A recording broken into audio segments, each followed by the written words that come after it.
Welcome, I'm Crafty Marianne. Today let's use some natural ingredients to dye eggs.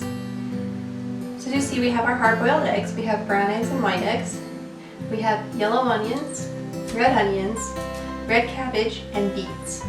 That's what we're going to be using for our natural dyes.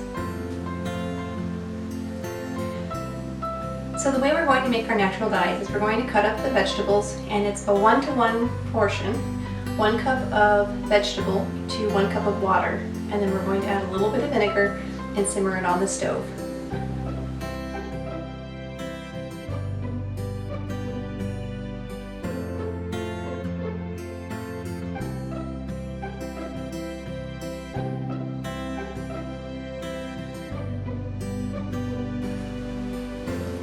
Great, now we've got it cut up, so it's just time to add 2 cups of water and to put it on the stove to simmer.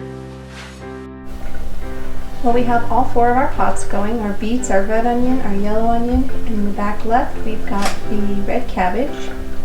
Everything's looking good, and as it's simmering, as you can hear. So great.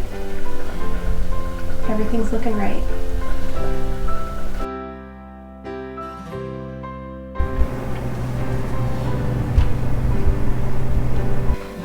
Alright, so the dyes have had their 30 minutes of simmering, so we're ready to strain and start dyeing our eggs.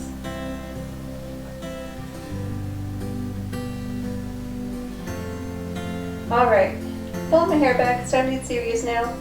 Gotta pour some dyes into our containers and add the eggs so we get lots of color, and let's get this process started.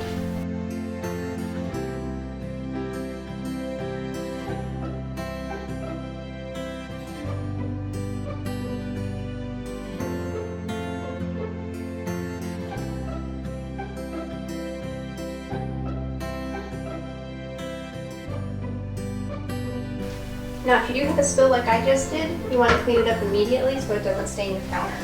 That's why I have paper towels under here, just for that occasion.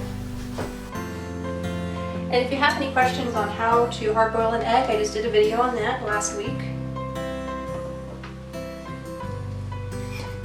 And I'm sure you saw that cabbage, a little bit of it fell in. It doesn't matter, it's fine in there. No need to try and pull it out. Great. Well, we've got a great start on these. We'll find out which takes the color better, the brown egg or the white egg. I think they'll come up with both beautiful complementary colors. And one thing you can do to help keep it from having any spots from touching the other egg is to just wiggle it around a little bit on occasion to kind of give it a little stir so nothing settles and it can get that even color all the way around. Well, we have our first round of eggs and they are almost ready to come out, but in the meantime I'm going to go ahead and make up some dye pots for using food coloring. So I have neon food coloring, and everything I've read up on it is you just use about 10 to 20 drops, a teaspoon of vinegar, and 2 cups of boiling water. That way everything can get going and the dye can set. Oh, this green is going to be so cool. Purple and green are my favorite colors, so I'm really excited.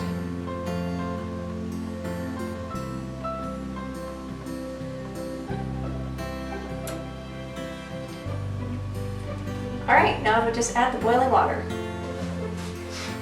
Now looking at this, I do want to add a couple more drops of each. I'm going to do like 5 more, I just really want a really intense color from it. We've successfully made homemade dye that turned out really pretty, and was able to use some of the regular food coloring dye. I'll put information in a link down in the description area. It'll have the eggs, the dyes, the recipe for making it. If you have any comments, any concerns, any thoughts, questions, ideas for things you'd like to see, please leave it in the comment section. I'd love to get back to you on it. Remember to like, comment, and subscribe.